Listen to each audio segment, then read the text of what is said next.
Une carlingue en morceaux, les hélices enfoncées dans le sol, voilà ce qui reste du bimoteur de type Piper PA44, un crash découvert ce mercredi matin dans lequel se trouvait le pilote décédé.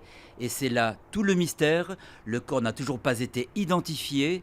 Seule chose sûre, l'appareil de ce type a été dérobé sur le parking de l'école de pilotage Aéro-Pyrénées à Perpignan.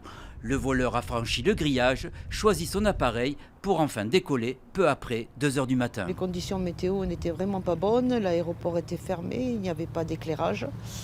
Le fait est qu'il a su démarrer un bimoteur qui n'est pas un avion qui se démarre facilement. Donc voilà, donc il n'a pas décollé de la piste à ce qu'on sait, il a décollé d'un taxiway.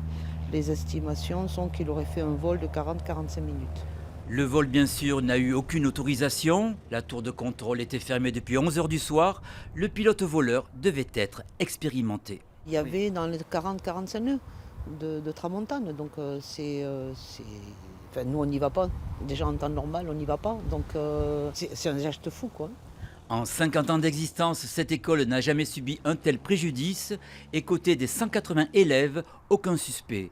L'enquête de gendarmerie suit son cours avec l'aide du BEA, le bureau d'enquête et analyse de l'aviation civile.